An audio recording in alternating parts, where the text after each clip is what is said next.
इस आंदोलन में किस तरह से लाठियां मारी गई, किस तरह से आंसू गैस छोड़े गए, बंदूकें चलाई गई, पैलेट गन AK-47 बिहार के अंदर चलाई गई है। प्रधान साहब का जो इस्तीफा हुआ वो कितना धोखा है, यानी वो इस तरह से बताया गया कि जैसे हमने बात मान ली, और जिसको ये कहा जाता था कि मोदी सरकार में किसी मंत्री का इस्तीफा नहीं होता, वो इस्तीफा तक हो गया। ये झूठों की सरकार, बेईमानों की सरकार, धोखाबाजों की सरकार, उसने जो किया है उसका दूल्हा की तरह से सत्कार हुआ है।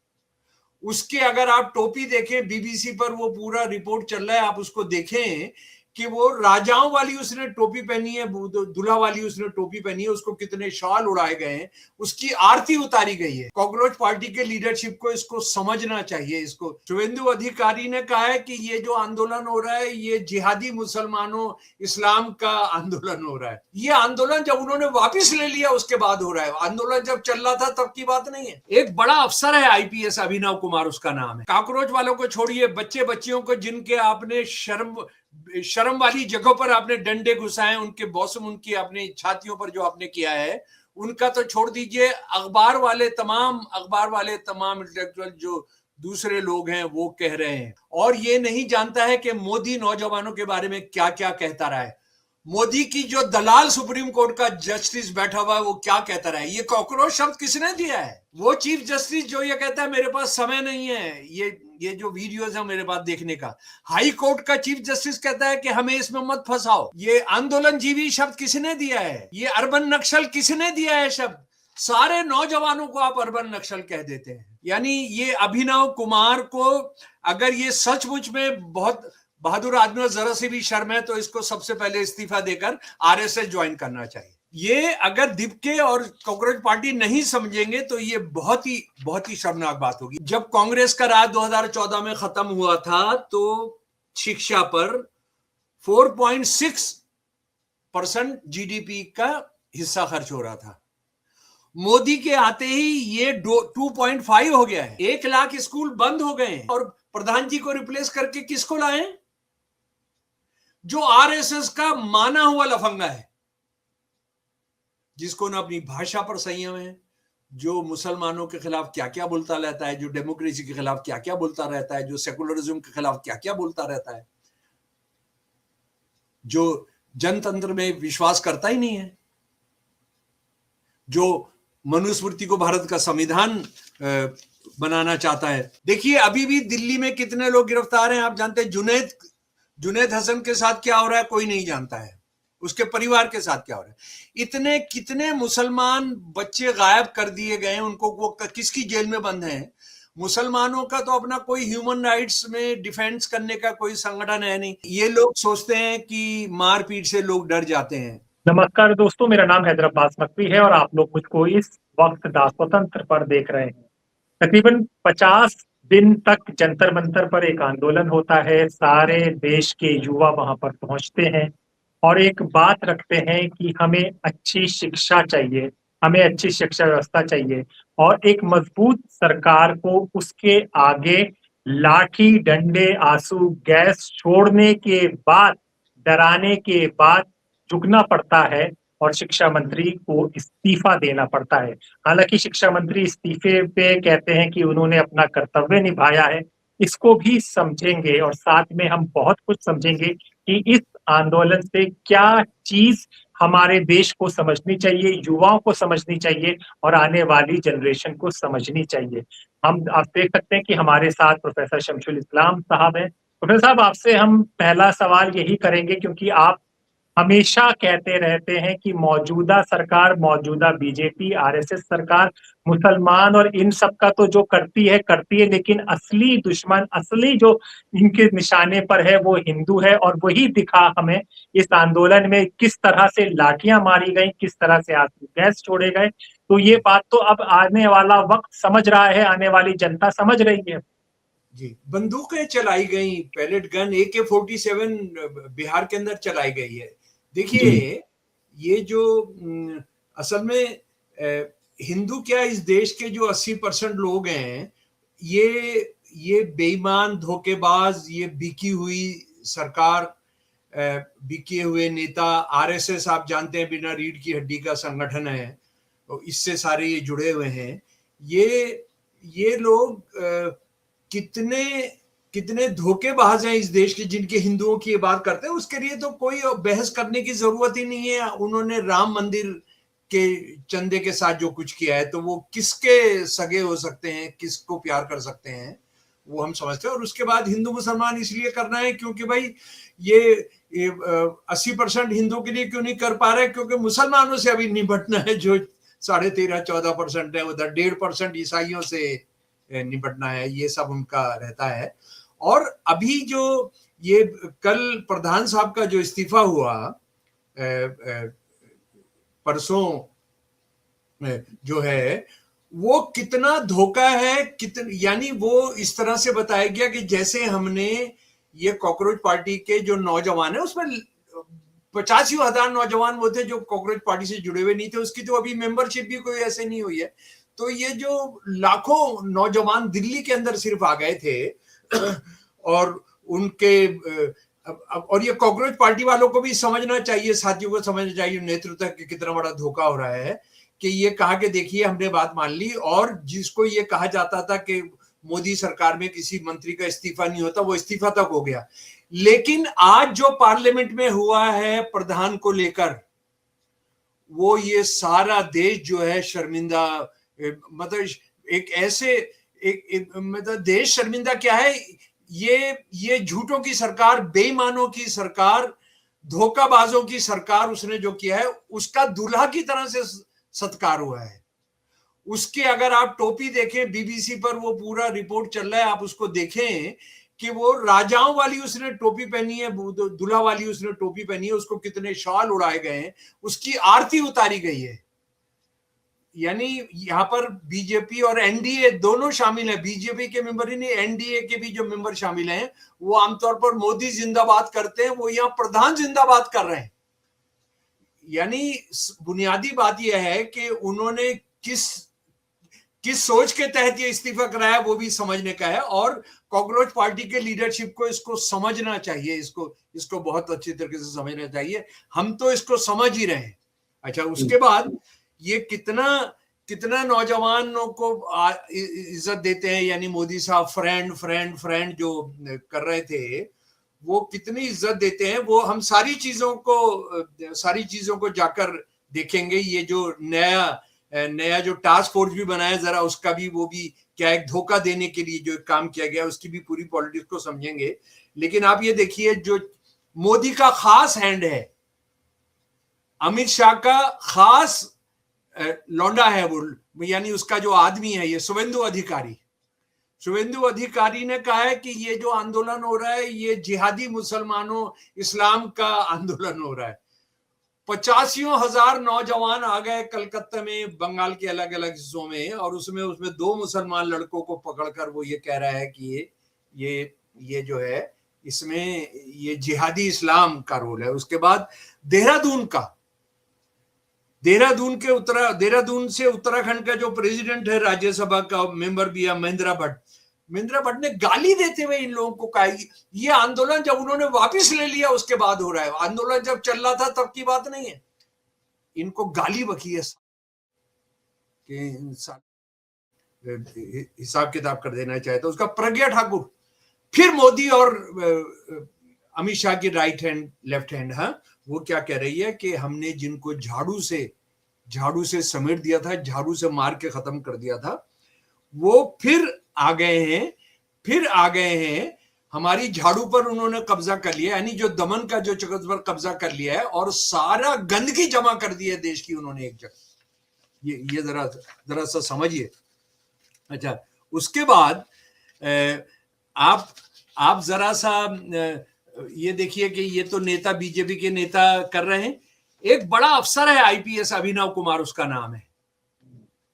ये जो धामी जो चीफ मिनिस्टर है, जिसको हम सब जानते हैं कि जो बच्ची का अगवा हुआ था उसका, अंकिता भंडारी के साथ जो कुछ, और कितने रेप उत्तराखंड में हो चुके हैं, और ये इनका खास आदमी है आईपीएस, अभिनव कुमार खास आदमी है। आज इसने इंडियन एक्सप्रेस में जो आर्टिकल लिखा है वो जरा सुन लीजिए जनाब। यानी किस तरह से तमाम जो सामने है सूरज है उसको कह रहे हैं कि सूरज नहीं है, ये सूरज नहीं है। इसने लंबा लेख लिखा है, मैं उसका दो अंतरों का, दो स्टैंजास का हिंदी आपके सामने सुना रहा हूं। मैं जो इस आंदोलन से प्रोफेशनल सीखे उस पर बात करने से पहले मैं दिल्ली पुलिस के अपने साथियों की तारीफ करना चाहता हूं। थू थू हो रही है सारी दुनिया के अंदर, थू थू। असम का एक मंत्री है, असम का एक मंत्री जो बीजेपी का नहीं है, उन्होंने जो सबको मारपीट के जो घेर के अपनी शामिल, अपनी मंत्रिमंडल बनाने के उसको शामिल किया, उसकी बेटी ने जो कहा है वहां वो सुनने लायक है। मैं दिल्ली पुलिस के अपने साथियों की तारीफ करना चाहता हूं। भीड़ के आकार और लोगों के जोश को देखते हुए ये बहुत बड़ी बात है कि किसी की जान नहीं गई है। और ये कैसे कह रहा है जान नहीं गई है? उस बच्ची को जो छुपाया जा रहा है वो कहाँ है, और जो पैलेट गन से हुए हैं उनके साथ क्या होगा? चाहे वो हमारे युवा नागरिक हो या वर्दीधारी जवान, साफ है कि कम से कम बल प्रयोग के सिद्धांत का बहुत अच्छे से पालन किया गया है। इतना आईपीएस अफसर है, इसको जानता नहीं, अखबार नहीं पढ़ता है। ये अंग्रेजी का लेख भी मुझे लगता है कहीं से लिखवाया होगा, हालांकि ये ऑक्सफोर्ड से पढ़े हुए हैं, तो ऑक्सफोर्ड से पढ़े होकर भी डिग्री कहां से लाए होंगे मुझे पता नहीं। यानी ये कह रहे हैं कम से कम बल प्रयोग। आरएएफ का चीफ कह रहा है कि उन्होंने पैलेट गन चलाई और उनको अधिकार नहीं था। वो अपने अपने अपने रैपिड एक्शन फोर्स के लोगों को कह रहा है। आपने सारे आप कॉकरोच वालों को छोड़िए, बच्चे बच्चियों को जिनके आपने शर्म वाली जगहों पर आपने डंडे घुसाए, उनके बॉसम, उनकी अपनी छातियों पर जो आपने किया है, उनका तो छोड़ दीजिए। अखबार वाले तमाम इंटेलेक्चुअल जो दूसरे लोग हैं वो कह रहे हैं। यानी मोदी को प्यार करने वाली एक महिला है जो इंडियन एक्सप्रेस में हर संडे उनका एक कॉलम आता है जो बरसों से आता है, वो तक कह रही हैं कि जो कुछ हुआ है वो बहुत बहुत शर्मनाक है। सारी दुनिया का मीडिया कह रहा है शर्मनाक है। ये कह रहा है कि वो कम से कम बल प्रयोग का इस्तेमाल किया गया। उसके बाद सुनिए, देखिए वो क्या कहता है। जिस तरह से ये विरोध प्रदर्शन हुए और खत्म हुए, भारत में लोकतंत्र की मजबूती और सेहत का भी सबूत है। उसका स्वागत कर रहे हैं, उसका स्वागत कर रहे हैं और कह रहे हैं कि जो खत्म हुआ है, और ये खत्म कैसे धोखे से कराया गया ये बहुत जल्दी पता लगेगा। हालांकि मैं जेन जी प्रदर्शनकारियों को एक सलाह देना चाहूंगा, ये सलाह देगा जनाब है। क्या हम सिस्टम के प्रति अपना गुस्सा जाहिर करने के लिए अभद्र भाषा का इस्तेमाल कम कर सकते हैं? प्रधानमंत्री जो 76 साल के बुजुर्गों के खिलाफ उपशब्दों वाली रील्स ने निश्चित रूप से हमारी लोकतांत्रिक बातचीत के स्तर को बहुत नीचे गिरा दिया है। विनम्र और संयम भाषा में विरोध करने से विरोध का अधिकार कम नहीं हो जाता। ये किसी पुलिस वाले के लिए कोई ये सलाह नहीं दे रहा है, ये नौजवानों को दे रहा है। और ये नहीं जानता है कि मोदी नौजवानों के बारे में क्या क्या कहता रहा है।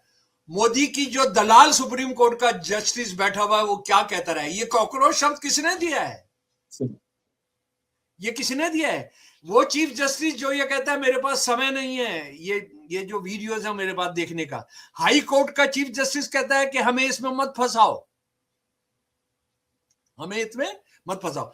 अब कोई हरी झंडी दिखाई गई है तो वो ये करो। और ये आंदोलनजीवी शब्द किसने दिया है?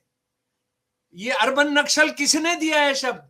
सारे नौजवानों को आप अर्बन नक्सल कह देते हैं, आप उनको कह देते हैं कि ये धंधेबाज है। जब उसने कहा कि ये आंदोलनजीवी हैं कि उसमें धंधा करते हैं, ये पैसा कमाने का इन्होंने, ये बिना डिग्रियों के लोग हैं जो सारा गुंडागर्दी करके ये सब करते हैं। यानी ये अभिनव कुमार को अगर ये सचमुच में बहुत बहादुर आदमी और जरा सी भी शर्म है तो इसको सबसे पहले इस्तीफा देकर आरएसएस ज्वाइन करना चाहिए। इसने मतलब इस आदमी को प्रधानमंत्री नेहरू जी की 75 साल की उम्र, 76 साल की उम्र याद आ रही है। वहां नौजवान बच्चियों के साथ जो किया गया है, वहां जो AK-47 चलाई गई है, उसकी इसको जरा सी भी चिंता नहीं हो रही है। तो इसको देखिए कितना खराब समय है। और यहां पर सुधा भारद्वाज जी जिनसे बहादुर वकील और जो कितने साल जेल में रही हैं एक टेरर लॉ के तहत, और जो एक्टिविस्ट हैं, जो पूरा छत्तीसगढ़ जो आंदोलन है वहां माइंस वर्कर्स का, शंकर गुहा नियोगी की साथी रही हैं, उन्होंने आज एक सुबह बहुत जबरदस्त लगाया कि दिल्ली पुलिस ने, हाँ एक तो क्या, इजराइल से इनके पास बहुत जबरदस्त गैजेट्स आ गए हैं वो सर्वेलेंस के, तो अब इनके पास ऐसा कैमरा आ गया है जो लाखों लोगों में भी आप चेहरे निकाल सकते हैं, जो वहां फलस्तीनियों के लिए करते हैं वो। ये पैलेट गन भी फलस्तीनियों के खात्मे के लिए वहां से आई है हमारे यहाँ। ये और बात है कि हम उसके सबसे बड़े मैन्युफैक्चरर हैं। आज इजराइल हमसे खरीदता है। इजराइल और इंडिया की जो हथियार बनाने वाली कंपनियां वो मिलकर बना रही हैं और सारी दुनिया को सप्लाई कर रही हैं। जब हसीना का राज था वो बांग्लादेश को भी सप्लाई कर रहे थे, सारी तानाशाहियों की सप्लाई करते हैं। तो अभी इंडिया इजराइल को सप्लाई करता है और फिर वो इंडिया में ही हम इस्तेमाल करते हैं। ये उन्होंने जो एक सवाल पूछा है, तो आज दिल्ली पुलिस ने शायद कल कहा था कि उन्होंने 250 क्रिमिनल्स, ये जो लाखों बच्चे आए थे इनमें 2500 क्रिमिनल, 250 नहीं 2500 क्रिमिनल की उन्होंने शनाख्त कर ली है ना। सुधा जी ने एक बहुत जबरदस्त सवाल पूछा है पुलिस कमिश्नर से कि बराबर में पार्लियामेंट है, पार्लियामेंट में 543 मेंबर पार्लियामेंट से में से 2051 के ऊपर लोकसभा के और 228 राज्यसभा के मेंबर से 73 मेंबरों पर बड़े संगीन एफआईआर है।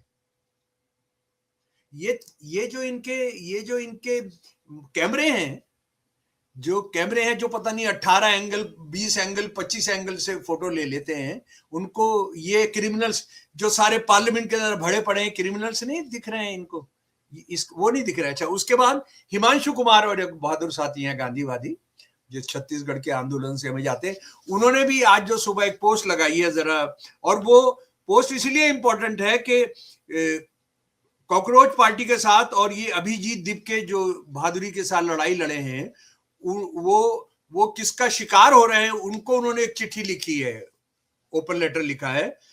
कल सीजीपी के प्रतिनिधियों ने, यानी ये शायद कल रात को लगाई थी जी, कल सीजीपी के प्रतिनिधियों ने भाजपा नेता और कैबिनेट मंत्री जेपी नड्डा के साथ जो संयुक्त प्रेस वार्ता की थी, उसमें आपने मोदी सरकार द्वारा देश भर में हर जगह आंदोलनरत छात्रों पर डाले गए फर्जी मुकदमों को वापस लेने के मौखिक आश्वासन के आधार पर जंतर मंतर दिल्ली और पूरे देश में जारी छात्र आंदोलन को वापस लेने का ऐलान किया था। ये ज्वाइंट प्रेस कॉन्फ्रेंस में ऐलान किया गया था कि सारे मुकदमे वापस लेंगे, ये सब होगा। प्रधानमंत्री का प्रधान का इस्तीफा होगा, प्रधानमंत्री का भी इस्तीफा होगा, अभी तो प्रधान का हुआ है।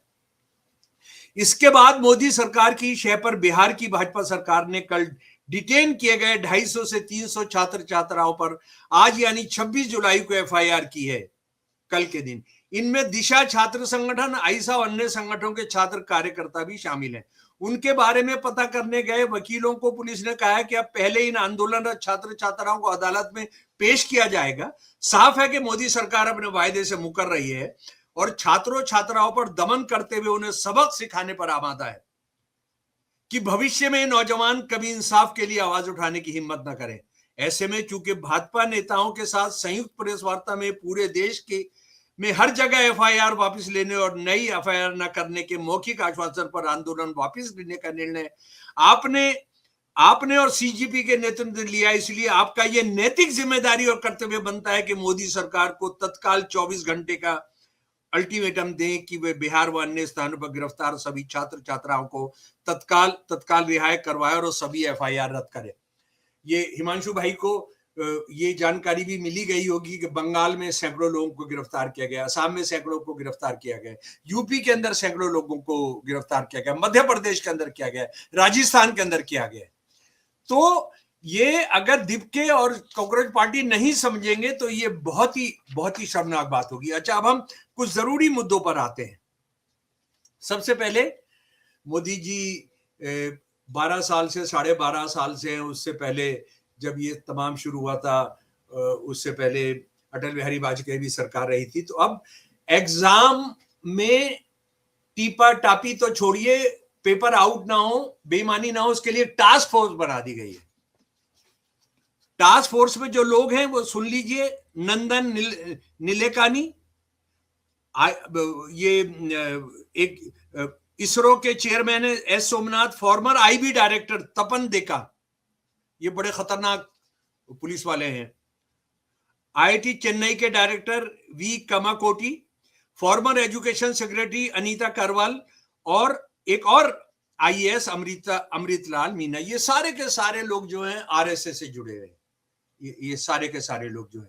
अच्छा, कितने शर्म की बात है, इसमें एक भी एकेडमिशियन नहीं है। आप बोलेंगे कि अरे भाई वो आईआईटी का जो चेन्नई का डायरेक्टर है कामाकोटी, वो बेसिकली एक ब्यूरोक्रेट है, कोई एकेडमिशियन नहीं है।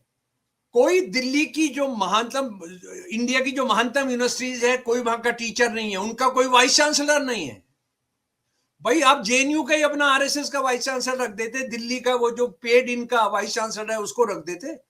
और उसके बाद सबसे शर्मनाक बात है भारत की पार्लियामेंट के लिए कि पार्लियामेंट का कोई मेंबर नहीं है। एजुकेशन कमेटी जो है, जो एजुकेशन कमेटी है पार्लियामेंट की, लोकसभा और राज्यसभा की अलग अलग भी है, उनके जो चेयरमैन है उनको रख देते, उनके चेयरपर्सन को रख देते। यानी मोदी अफसरों के जरिए ये काम कराना चाहते हैं, सरकार ये काम कराना चाहती है, एकेडमिशियन को उनको जरूरत है। और वो सारे लोग जो हिंदुत्ववादी राजनीति से जुड़े हुए हैं, जिन्होंने हिंदुत्ववादी राज में खूब अच्छे अच्छे पद लिए हैं। अच्छा, अब जरा सा एक ज्यादा बुनियादी सवाल पर आते हैं मेरे प्यारे दोस्तों, उसको जरा समझें। ये जो एग्जाम में जो कुछ हो रहा है, पेपर लीक हो रहा है, ये कोई तकनीकी मामला है कि कानून नहीं था, 5 साल की सजा होगी, 50 लाख का जुर्माना होगा, ये सब होगा। उससे भयानक भयानक कानून है, उससे भयानक भयानक कानून है। उस कानून के रहते हुए भी जो 2024 का नीट और यूजी का सबसे बड़ा घोटाला था, उसका किंग पिन था संजीव मुखिया। उसको परसों सीबीआई ने क्लीन चिट दे दी है। उसको कह दिया है कि कोई ऐसा कानून नहीं है जो उसका जुर्म पकड़ा जा सके। ये जो है, ये पॉलिटिकल इशू है। मोदी 2014 के अंदर जब पहली बार प्रधानमंत्री बनता है तो उसका भाषण पढ़ लीजिए लाल किले से। हमारे पास दुनिया की सबसे बड़ी तादाद है नौजवानों की, लेकिन हम एक नल ठीक करने वाले को ढूंढने जाते हैं, हम इलेक्ट्रीशियन को ढूंढने जाते हैं, हम ड्राइवर को ढूंढने जाते हैं, हम जो है रसोई ढूंढने जाते हैं तो हमको नहीं मिलता है। हमने सारी दुनिया को ये सप्लाई करने, अपने यहाँ इनको ट्रेनिंग देनी है। तो आप तो चाहते हैं कि आम जो बच्चे हैं वो अमीरों के बच्चे ही पढ़ें, क्योंकि ये प्रधान जो है इसका खुद की अपने बच्ची जो है वो विदेश के अंदर ही पढ़ रही है। ये तो यहाँ को कोई हमारी जो भारतीय यूनिवर्सिटी, हिंदू राष्ट्र की यूनिवर्सिटी में तो वो नहीं पढ़ रही है। सारे इनके मंत्री जो, उनके सबके बच्चे बाहर ही पढ़ रहे हैं। और हमारे जो बच्चे हैं, गरीबों के बच्चे, जो नेहरू के शिक्षा के जमाने में पढ़कर आज के यूनिवर्सिटी पहुंच जाते थे, प्रोफेसर बन जाते थे, इंजीनियर बन जाते, डॉक्टर बन जाते थे, वो रास्ता इन्होंने सबने बंद कर दिया। और उसका अगर आपको सबसे बड़ा सबूत चाहिए, सबसे बड़ा सबूत यह है कि परसों इंडियन एक्सप्रेस में 25/7/26 की इकोनॉमी पर रिपोर्ट है। ये जनाब हमारे उदित मिश्रा, ये बहुत अच्छे इकोनॉमिक जर्नलिस्ट हैं, कि जब कांग्रेस का राज 2014 में खत्म हुआ था तो शिक्षा पर 4.6% जीडीपी का हिस्सा खर्च हो रहा था। मोदी के आते ही ये 2.5 हो गया है, आधा हो गया है। 1 लाख स्कूल बंद हो गए हैं, 1 लाख स्कूल बंद हैं। और वो सबसे ज्यादा जो है बीजेपी के, जहां आरएसएस के राज चल रहे हैं, वहां पर है जनाब। ये तो शिक्षा का मतलब क्या है कि वो शिक्षा जो लोगों को अपने पैरों पर खड़ा कर सके, उनको जो है अपने एक समझदारी दे सके, वो शिक्षा हमको चाहिए। एक बच्ची है क्रांतिकारी युवा संगठन की, आरती उसका नाम है। उसने क्या किया कि आखिरी दिन वहां एक बड़ा बक्सा रख दिया कि नौजवान साथियों, इसमें अपने सुझाव दो। ये जो कमेटियां बनाने की जगह अगर वो पढ़ लिया जाए तो उसमें एक बच्ची ने सुझाव दिया है कि फीस कम करो, स्कूल बंद मत करो, और जो सवाल कर रहे हो, जो सवाल रख रहे हो, वो प्रैक्टिकल सवाल रखो, बेवकूफी के सवाल उसमें नहीं रखो। जब आप नौकरियां खत्म कर देंगे, जब आप सब कुछ टेम्परेरी कर देंगे, सब सालाना करेंगे, हाँ, नौकरियां नहीं रहेंगी, तो एक नौकरी के लिए 20,000 आदमी, एक चपरासी की नौकरी के लिए 2 लाख आदमी आ रहे हैं। तो अगर आप नौकरियां नहीं करेंगे, नौकरियां नहीं रखेंगे, आप नए स्कूल नहीं खोलेंगे जिसमें पढ़कर लोग नौकरी करें, अब तो आप बाहर जाने का भी आप जाने का सोच ही नहीं सकते अगर आप 25 लाख रुपए या 50 लाख रुपए आप बैंक से लोन नहीं लेते हैं। बैंक से अगर आप लोन लेंगे तभी हम वहां जाके पढ़ सकते हैं। तो आप बैंकों के लिए कर रहे हैं, आपने आम लोगों के लिए नहीं। सिर्फ ये जो है प्रधान जी के बच्चे जा सकते हैं, और प्रधान जी को रिप्लेस करके किसको लाएं? जो आरएसएस का माना हुआ लफंगा है, जिसको ना अपनी भाषा पर संयम है, जो मुसलमानों के खिलाफ क्या क्या बोलता रहता है, जो डेमोक्रेसी के खिलाफ क्या क्या बोलता रहता है, जो सेकुलरिज्म के खिलाफ क्या क्या बोलता रहता है, जो जनतंत्र में विश्वास करता ही नहीं है, जो मनुस्मृति को भारत का संविधान बनाना चाहता है। अच्छा, उसके बाद भाई एक दो चीज और जो मैं जो साथियों के साथ साझा करना चाहता हूं, कि वो पुलिस कमिश्नर को, हमारे दिल्ली के पुलिस कमिश्नर को एनएसए के तहत किसी को भी गिरफ्तार करने का हो गया है, वो दौर शुरू होगा। देखिए अभी भी दिल्ली में कितने लोग गिरफ्तार हैं आप जानते हैं? जुनैद हसन के साथ क्या हो रहा है कोई नहीं जानता है, उसके परिवार के साथ क्या हो रहा है। इतने कितने मुसलमान बच्चे गायब कर दिए गए, उनको वो किसकी जेल में बंद हैं? मुसलमानों का तो अपना कोई ह्यूमन राइट्स में डिफेंस करने का कोई संगठन है नहीं, जैसे क्रिश्चियंस का है। उनका 24 घंटे एक ये वो चलती है, एक फोन लाइन चलती है, कहीं पर भी हो 24 घंटे रिकॉर्ड करा सकते हैं कि हमको, हमारे पर हमला हुआ है, हमको गिरफ्तार किया गया। वो फौरन उनका दिल्ली के अंदर जो दफ्तर है वो एक्टिव हो जाता है। हमारे यहाँ तो कोई बच्चा, कहीं बच्चा चला जाएगा, वो कितनी बच्चियां आई थी, कितनी बच्चियां गई हैं, वो बच्ची भी जो अभी जिसको कल कांग्रेस के लोग मिलना चाहते थे, किसको मेंबर पार्लियामेंट जाके सीपीएम के मिलना चाहते थे, उनको राम मनोहर लोहिया अस्पताल में घुसने नहीं दिया। उसके पेरेंट्स के बच्चों से नहीं, पेरेंट्स से नहीं मिलने दे रहे हैं आप। तो ये आप कैसे करेंगे? और हमारा जो है, आप इसके साथ कितना प्यार था अमित शाह के साथ, ये परसों की जो घटना है वो समझ लीजिए। वो मोदी, ये क्या हुआ कि अमित शाह जो है पार्लियामेंट में आया शनिवार को या शुक्रवार को, हाँ शुक्रवार को, तो उसने धोती पहनी हुई थी। आमतौर पर ये कुर्ता पजामा पहनता है, धोती पहनी हुई थी। तो लोगों ने गौर नहीं किया, इसने प्रेस वालों को बुलाया, अरे देखो मैं धोती पहने हुई। तो उन्होंने कहा तो बंगला धोती तो आपको बहुत अच्छी लग रही है। उसने कहा नहीं, ये उड़िया धोती है। ये प्रधान के साथ एकता दिखाने के लिए कह रहा था, मैं लुंगी बांध आया हूं। इतना प्यार। तो मेरे कॉकरोच पार्टी के साथियों, समझिए ये क्या गेम है। और ये जो बंदा है मियां बीवी, जो लद्दाख के, बरसों उसने सनातन धर्म की तारीफ में जो बोला है, जो सब किया है, अरविंदो और क्या क्या, ये आरएसएस की भाषा बोल रहे हैं। आप बच गए हैं, कॉकरोच आंदोलन बच गया है, नौजवानों ने बचवा दिया है। ये सब होशियार रहना है। और अगर आपने ये धोखाधड़ी होने दी कॉकरोच पार्टी के साथियों, यानी जो आपकी लड़ाई पर मार खाए, छर्रे खाए, आंखें चली गई हैं, उनके साथ आपने सोचा कि नहीं चलो इसको बाद में देखेंगे, ये सब होगा, तो इतिहास आपको भी कभी माफ नहीं करेगा। जी साहब, बहुत सही से आपने समझाया। तो अब आने वाले वक्त में आपको लगता है कि इस तरह के आंदोलन करने की अब हिम्मत आएगी, या इतना सबक सिखा दिया?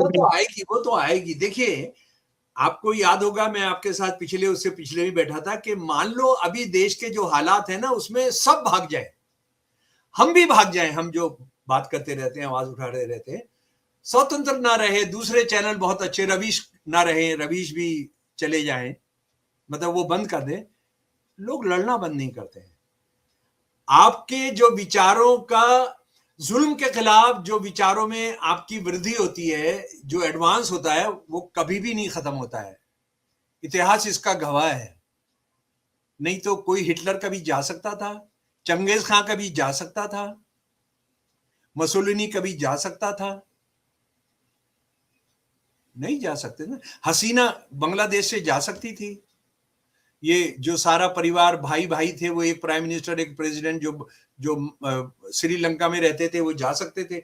जिया जिया पाकिस्तान का वो कमीन, वो मतलब वो क्या नाम है उसका पूरा, जियाउल हक। जियाउल हक, जियाउल हक जा सकता था। जी देखिए, युवा जाग चुका है, आने वाला वक्त।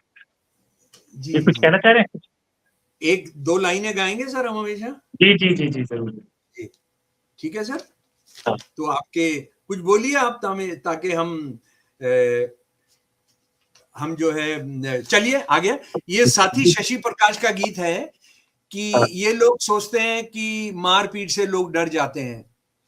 मारपीट से जब मुस्लिम लीग ने पाकिस्तान वाला आंदोलन खड़ा किया और मुसलमानों की एक बड़ी तादाद ने उसके खिलाफ लड़ाई लड़ी, मैं जिस परिवार से आता हूं, मैं इस वजह से बात बता रहा हूं, तो इनके मुस्लिम नेशनल गार्ड थे जो गुंडे बनाए थे, जैसे हमारे यहाँ बजरंग दल है ना, आरएसएस की, ऐसे मुस्लिम लीग ने बनाया था। वो क्या करते थे, जो भी मुस्लिम लीग विरोधी होती थी उसकी हड्डी तोड़ना। सबसे ज्यादा जो मारे मौलवियों को उन्होंने, ये जो हमारा जहां पर मोदी का सबसे ज्यादा चल रहा है संभल, हाँ। संभल जो है, वहां के मौलवियों ने कितनी कुर्बानियां दी हैं मुस्लिम लीग के खिलाफ। वहां की मस्जिदों को कितनी बार मुस्लिम लीग के ये नेशनल गार्ड्स ने जलाया। ये कौन जानता है इनमें से, ये जो क्रिमिनल्स हैं आरएसएस वाले। तो वहां देखिए आज संभल में वो क्या कर रहे हैं। तो हड्डियां तोड़, दाढ़ी में आग लगा देते थे, चाकू मार देते थे, हत्याएं कर देते थे। मुस्लिम लीग के विरोधी जिस मस्जिद में नमाज पढ़ने जाते थे उनको जला दिया करते थे। ये संभल में हुआ है। इसहाक संभली साहब, कभी ये लोग जानते नहीं, मौलाना इसहाक संभली जो जमीयतुल उलमा और इस सब के लीडर थे। तो हम जो जिन लोगों ने चोट खाई है, मार खाई है, उनकी याद में साथी शशि प्रकाश के गीत की 4 लाइनें सुना रहा हूं। जिंदगी लड़ती रहेगी, गाती रहेगी, लड़ती रहेगी, गाती रहेगी, नदियां बहती रहेंगी, नदियां बहती रहेंगी, कारवां चलता रहेगा, चलता रहेगा, बढ़ता रहेगा, कारवां चलता रहेगा, चलता रहेगा, बढ़ता रहेगा, मुक्ति की राह पर छोड़कर साथियों तुमको, धरती की गोद में कारवां चलता रहेगा, बढ़ता रहेगा, कारवां चलता रहेगा, बढ़ता रहेगा। जय भीम, इनकलाब जिंदाबाद। शुक्रिया दोस्तों, इसी तरह हमारे साथ जुड़े रहे, सही खबर हम आपको बताते रहे। क्या सब